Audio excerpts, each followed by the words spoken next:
Começa agora pela TV Novo Tempo mais um programa Evidências na busca de fatos que comprovem a veracidade histórica da Bíblia Sagrada. No programa de hoje, vamos conhecer um pouco mais sobre o rei Dario.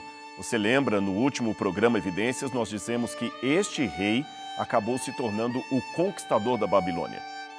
Quem seria Dario? E o que aconteceu durante o seu reinado com o profeta Daniel? Esse é o assunto do Evidências hoje, portanto não sai daí, porque daqui a pouquinho nós estamos de volta.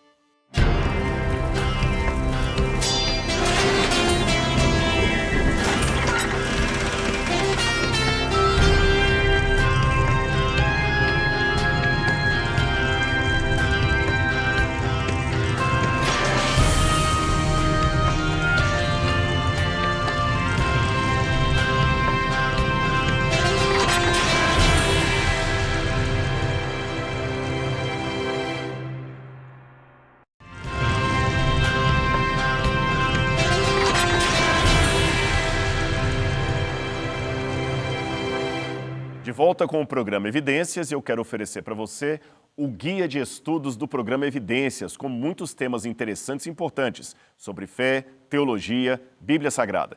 E para ganhar inteiramente grátis, basta mandar uma mensagem aqui para o nosso WhatsApp, 0 operadora 12 98144 0077 ou ligar para a gente, 0 operadora 12 21 27 3121 ou ainda entrando no site biblia.com.br. Você também pode pedir através do QR Code que aparece aí na sua tela. O episódio do livro de Daniel, especialmente aquele que fala da sua provação na cova dos leões, é um tema muito conhecido por todos os que leem a Bíblia e conhecem a história do profeta Daniel. Talvez esse episódio de Daniel na cova dos leões seria o capítulo mais conhecido de todo o livro. Ali nós temos o relato de como Deus miraculosamente, mais uma vez, salvou o profeta Daniel quando este foi injustamente posto para passar uma noite inteira num fosso cheio de leões selvagens que certamente deveriam espedaçá-lo. Aliás, esse episódio foi tão marcante que ele ficou perpetuado na história da arte sacra aqui no Brasil. E eu quero mostrar para você. Nós temos aqui na tela justamente o quadro da imagem de Daniel, feita pelo grande escultor brasileiro Aleijadinho.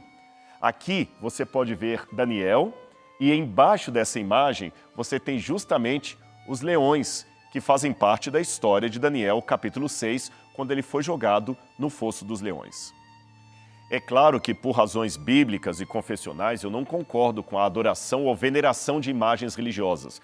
Contudo, isto não me impede de apreciar a arte, principalmente se tratando de estátuas centenárias feitas por um artista, mineiro como eu, que ganhou notoriedade e um apelido de Aleijadinho quando passou a andar com dificuldade por causa de uma doença degenerativa que deformou seu corpo e atrofiou as suas mãos, causando progressiva perda de movimento nos dedos, das mãos e também dos pés. Um homem que lutou contra a doença e produziu uma arte tão bonita. Aliás, diz os historiadores que Aleijadinho viu-se obrigado a ter os instrumentos atados às suas mãos pelos escravos para poder esculpir. A limitação dos seus movimentos não o impediu de continuar o trabalho de construção de igrejas, altares e magníficas obras de arte que podem ser visitadas até hoje nas cidades do interior do estado de Minas Gerais. Aliás, vale a pena conhecer esse pedaço da história do nosso país. Mas voltando a falar do profeta Daniel, o resumo da história é o seguinte.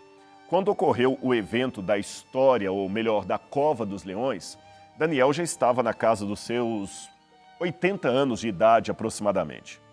Por meio de uma vida de trabalho árduo e obediência a Deus, Daniel ascendeu na hierarquia política como administrador mesmo num reino pagão.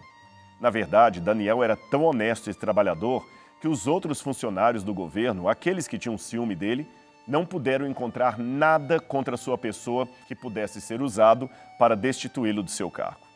Então eles tentaram usar a própria fé do profeta como arma contra ele.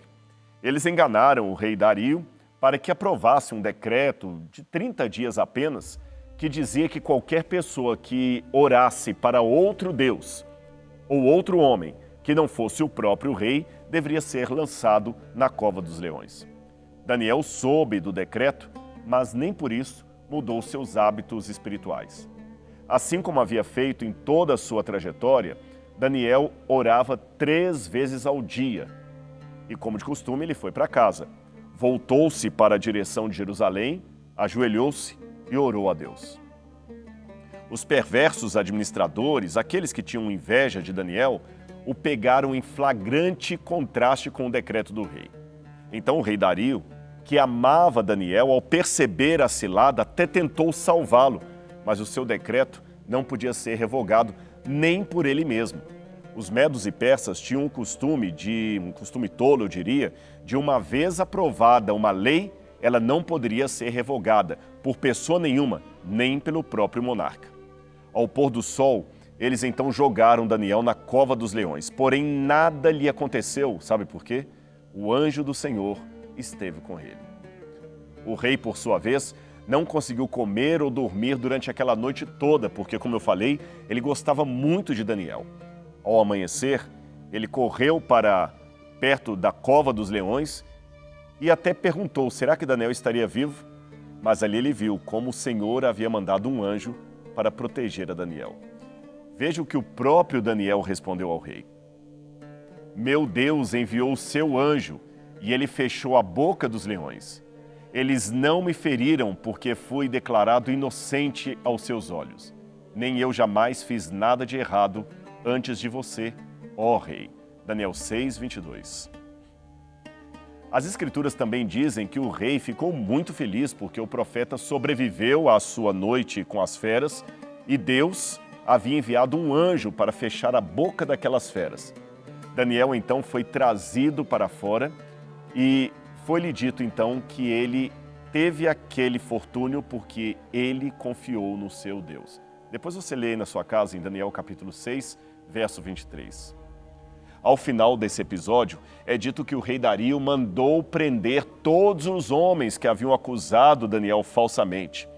Não somente eles, mas também as suas mulheres e filhos. Todos foram, conforme o costume da época, jogados na cova dos leões, onde foram imediatamente devorados pelos animais. É uma cena forte, eu admito. Por causa da experiência na cova dos leões, Dario chegou a esta conclusão sobre o Deus de Daniel. E eu vou ler para você o que foi que ele falou. Pois ele é o Deus vivo e permanece para sempre. Seu reino nunca será destruído e o seu governo nunca terminará. Ele resgata e salva o seu povo. Ele realiza sinais e maravilhas milagrosas nos céus e na terra. Ele resgatou Daniel do poder dos leões. Daniel 6, 26 a 27. O rei então emitiu um decreto ordenando ao povo que temesse e reverenciasse o Deus de Daniel. E a Bíblia fala então que Daniel prosperou sob o reinado de Dario e também do rei Ciro, o persa, que reinou depois dele. Pois bem, a história é bonita, interessante, mas traz um problema que já de início os críticos usam para tentar desmentir a historicidade do relato. Eu terminei o programa Evidências da semana passada falando desse problema da identidade do rei Dario, você se lembra? O problema, só para lembrar, era o seguinte: o livro bíblico de Daniel descreve o rei chamando-o de Dario o Medo, está no final do capítulo 5 de Daniel. Ele era o filho de Assuero, que assumiu o governo do Império Neobabilônico após a queda da Babilônia diante das tropas medo-persas. Dario o Medo. Esse é um personagem importante em Daniel capítulo 6 também. A visão de Daniel capítulo 9 igualmente teria ocorrido durante o seu reinado. No entanto, surge um problema ao tentar identificar na literatura extra-bíblica antiga quem seria esse Dario o Medo. Para começo de conversa, aparentemente não existe nenhum Dario que fosse Medo. Os Darios que conhecemos na história foram todos reis da Pérsia. Além disso, com base em fontes extra-bíblicas, a visão convencional dos historiadores modernos é de que Ciro, o persa, e não Dario, conquistou a Média em cerca de 553 a.C. e depois foi o último rei medo. De acordo com essa versão da história, Ciro, como rei da Pérsia, governou como rei de todo o Império Medo, persa e também da Babilônia, quando a Babilônia caiu em 539 a.C. Portanto, vários estudiosos modernos afirmam, sem hesitar, que o autor de Daniel pensou erroneamente que os medos conquistaram a cidade da Babilônia, quando na verdade foram os persas. Eles afirmam que esse autor, então, o autor bíblico, confundiu Dario I, rei da Pérsia, com o conquistador da Babilônia e o identificou erroneamente com esta figura como sendo Dario o Medo. Você entendeu o problema? Mas calma, vamos devagar. Não há razão para supor que o livro de Daniel esteja errado. Dario o Medo é uma pessoa diferente de Dario I, rei da Pérsia.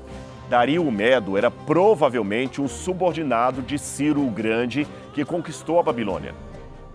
Há pelo menos 6 hipóteses que eu conheço, representadas por diferentes historiadores, sérios, acadêmicos, que acreditam na veracidade do texto bíblico. Mas para não cansar você, eu vou apresentar apenas 2. Uma mais divulgada e outra que eu acabo adotando, está bem? Então vamos lá, vamos colocar na tela. A primeira hipótese é aquela que diz que Dario o Medo seria Gubaru ou Ugbaru, um governador de Gutium, que era aliado de Ciro e foi nomeado governador da Babilônia por ele. Esta proposta surge de fontes antigas que temos, a começar desta aqui que eu vou mostrar na tela para vocês, de onde eles tiram essa ideia. Vamos lá. Este aqui é um livro de Xenofonte. Xenofonte foi um autor grego do 4º século a.C. Ele era um filósofo ateniense que foi inclusive discípulo de Sócrates. E essa Ciropédia, que é o nome do livro que ele escreveu, que a gente pode traduzir como A Educação de Ciro, foi uma biografia parcialmente ficcionista de Ciro o Grande e foi escrita por este ex-aluno de Sócrates. Pois bem, nesta obra, Xenofonte fala de um certo Góbrias, que era governador assírio do Gutium e que governou sob a suzerania dos babilônios. Esse Góbrias tinha um rancor de longa data contra o rei da Babilônia. Então, depois que Ciro derrotou o rei Cresso, Góbrias foi até ele e se ofereceu para ser o seu servo leal. Góbrias, então, se tornou uma figura de destaque nos eventos que se seguiram, dando, então, assim, conselhos sobre conselhos ao rei de como proceder na captura da Babilônia.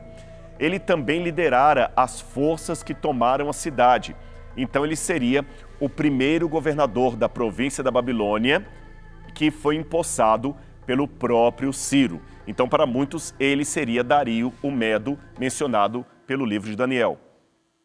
O problema é que, até então, este conquistador auxiliar de Ciro não era mencionado por Heródoto, outro importante historiador grego que também contou a história da queda da Babilônia. Mas após a descoberta de alguns textos cuneiformes, muitos consideram que ali havia uma confirmação histórica da versão de Xenofonte, pois esses textos falavam de um certo Gubaru ou Ugbaru, que era governador dos Gútios e foi mesmo um auxiliar de Ciro na conquista da Babilônia e que foi empossado governador da cidade depois dele. Aí, isto fez com que alguns historiadores teorizassem, de princípio com certa razão, que o Góbrias de Xenofonte seria o mesmo Gubaru ou Ugbaru dos textos cuneiformes e que ele foi nomeado governador da província da Babilônia por Ciro, que por alguma razão colocou ali, mas Heródoto, sabe-se lá por quê, não mencionou na sua biografia. Outros foram mais adiante e levantaram a hipótese de que Góbrias ou Ugbaru seriam, na verdade, o mesmo Dario o Medo mencionado em Daniel capítulo 5, 6 e 9, mas citado talvez por nomes diferentes, o que, por tabela, validaria historicamente o relato bíblico. Seria como se alguém se referisse ao Papa pelo nome do seu pontificado, Papa Francisco, ou pelo seu nome de batismo, Bergoglio, ou em ambos os casos, já que estamos falando da mesma pessoa. Agora eu vou mostrar para você um desses tabletes cuneiformes dos quais eu estou falando. Vamos ver aqui na tela. É este tablete aqui, que eu já mencionei em programas anteriores, a Crônica Babilônica. Você se lembra dela? Esse tablete cuneiforme, ou a Crônica Babilônica, também pode ser conhecida como a Crônica de Nabonido, ou como Crônica de Ciro Nabonido. Ela também é chamada de tabela ou tábua analística de Ciro. São vários nomes que os acadêmicos usam. Embora muito em breve veremos que eles contêm o registro cuneiforme mais completo da existência a respeito da queda da Babilônia, esse tablete, essa tábua cuneiforme, que está fragmentada, é claro, e é feita de argila, ela é datada de acordo com o seu estilo de escrito, em algum período ali por volta do ano 312 a.C., mais ou menos. Alguns colocam até 365 a.C.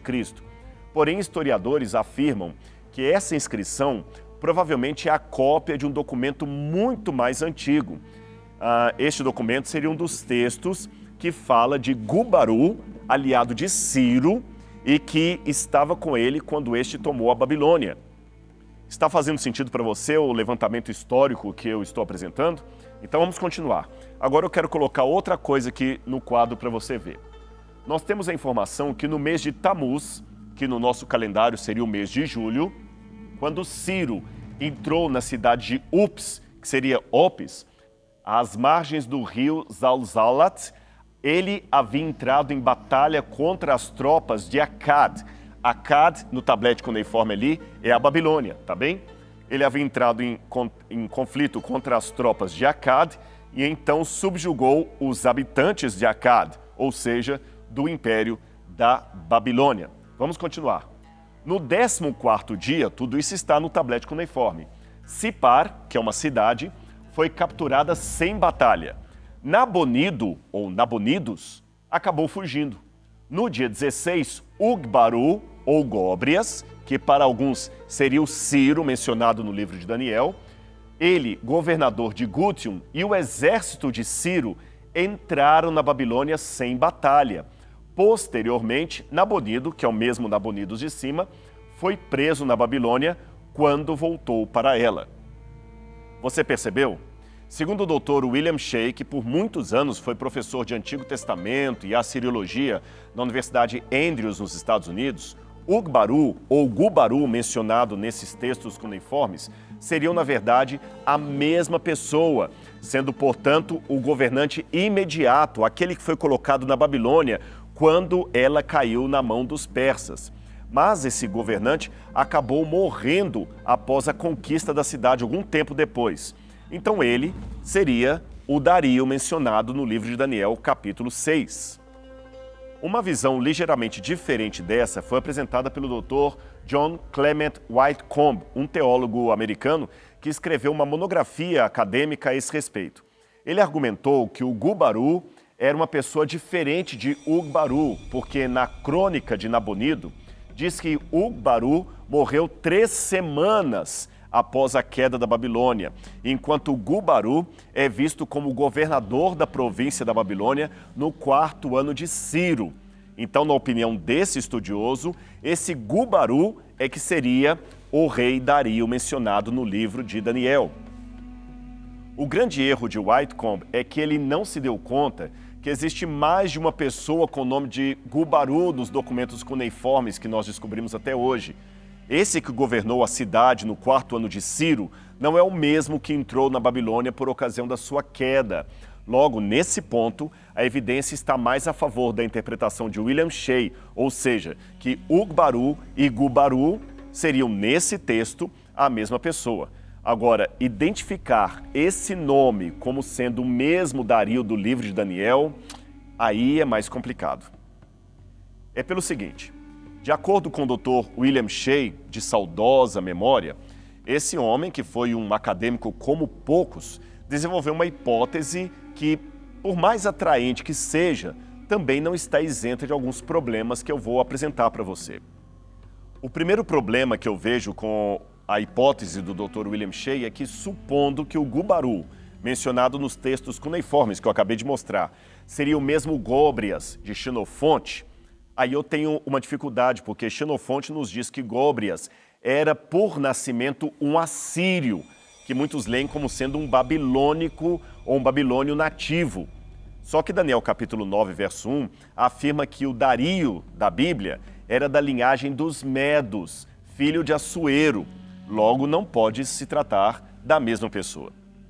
Um outro problema é que esse Gu-Baru ou Góbrias, ou Ugbaru, de que falam os textos extra-bíblicos, ficou pouquíssimo tempo no poder, pois os documentos nos dizem que Ciro só entrou em Babilônia 2 semanas depois da sua queda. Foi aí, talvez, que ele nomeou Gu-Baru o governador da cidade. Acontece que Gu-Baru morreu cerca de 3 semanas depois que Babilônia caiu na mão dos persas. Então, se ele foi empossado 14 dias depois da tomada da cidade e morreu no 21º dia, então ele ficou cerca de apenas 3 semanas no poder. Isto é um espaço de tempo muito curto para cobrir todos os episódios descritos em Daniel capítulo 6 e também no capítulo 9. Veja, em uma semana, ele teria constituído 120 sátrapas, dos quais Daniel fazia parte, teria tido tempo para conhecer o trabalho de Daniel, ser convencido a expedir um decreto contra Daniel, dar tempo para o decreto ser proclamado, mandar Daniel para a cova dos leões, matar os opositores de Daniel, decretar uma lei a favor do Deus de Daniel. Enfim, é muito tempo. Não daria tempo nem de Daniel ter estudado, nesse intervalo, as profecias de Jeremias e estudar e orar a esse respeito. Ou seja, é muita coisa acontecendo num prazo de apenas 3 semanas. Outro problema básico é que nenhum dos fatos conhecidos sobre Gu-Baru correspondem em exata sequência com os fatos registrados em Daniel sobre esse Dario o Medo. Em outras palavras, praticamente tudo o que se sabe sobre esse tal Gu-Baru, conforme descrito em fontes extra-bíblicas, deve ser alterado ou aprimorado a fim de forçar que ele se torne o mesmo Dario do livro de Daniel, capítulo 6. Outra coisa, o nome Gu-Baru não é Dario. Os textos cuneiformes uniformemente se referem a ele como Gu-Baru e não como Dario. Eu sei que alguém pode argumentar que talvez ele se chamasse Gu-Baru e Dario ao mesmo tempo, assim como Pul era o nome de trono que Tiglat-Pileser tinha na Babilônia, enquanto na Assíria ele mantinha o título de Tiglat-Pileser. Pode até ser, mas esse é um argumento baseado na conjectura ou no silêncio. É por isso que eu estou ultimamente sendo mais inclinado a uma posição recentemente defendida em forma de tese doutoral nos Estados Unidos, pelo Dr. Stephen Anderson, embora parte do argumento que ele usa eu já encontro em Jerônimo e Flávio Josefo no passado. Eu vou explicar para você qual que é esta interpretação de quem seria Dario o Medo. Vou colocar aqui na tela e você vai entender. De acordo com essa nova hipótese, Dario o Medo seria Ciaxares II, o filho e sucessor de Astíages, isto de acordo com o historiador grego Xenofonte. Agora, quem seria Ciaxares II?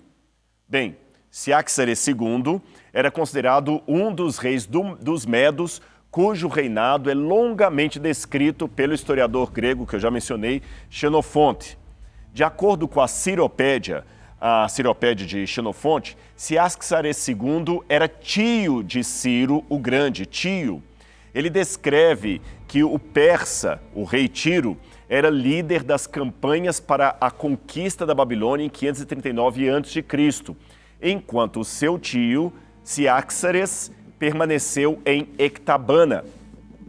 Ciaxares era então um homem mais velho e, como Ciro estava no comando dos exércitos, ali das tropas, ele passou a considerá-lo como rei. E após Ciro convidar o seu tio para o palácio, ele então havia preparado para ele um lugar na Babilônia. Ciaxares então acabou concedendo para o seu sobrinho a sua própria filha, que era prima irmã de Ciro, para ser a esposa dele. E assim, com esse casamento, o reino dos Medos acabou sendo uma parte do seu dote e nós temos a unificação entre Medos e Persas, ou o reino da Medopérsia. Sendo assim, partindo desse pressuposto de que Ciaxares seria o Dario do livro de Daniel, então eu posso presumir que ele reinou nominalmente da Babilônia como chefe do Império Medo-Persa por talvez 2 anos até a sua morte. E depois disso, o poder da Babilônia passou pacificamente para as mãos de Ciro, seu sobrinho e ao mesmo tempo seu genro. Berosso foi um antigo sacerdote caldeu da Babilônia que escreveu no século 3 a.C. uma história da Babilônia composta de 3 livros. E num dos trechos, ele conta a queda da cidade da Babilônia em 539 a.C., E aí ele se refere às ações de um certo rei Dario, embora ele não especifica quem seria esse rei, mas ele fala que esse rei Dario agiu logo após a queda da Babilônia, antes mesmo da morte de Nabonido. A versão convencional da história do período não fala de nenhum rei Dario. Então será que esta fonte extra-bíblica estaria tratando de Dario, o Medo, aquele mencionado em Daniel capítulo 6? Eu vou mostrar para você uma tradução do texto feita a partir de fragmentos gregos citados por outros autores. O texto diz assim: Mas aconteceu que no 17º ano do seu reinado de Nabonido, Ciro saiu da Pérsia com um grande exército e, tendo subjugado todo o resto do seu reino, ele avançou para a Babilônia. E quando Nabonido soube do seu ataque, ele o encontrou com seu exército e se juntou em batalha.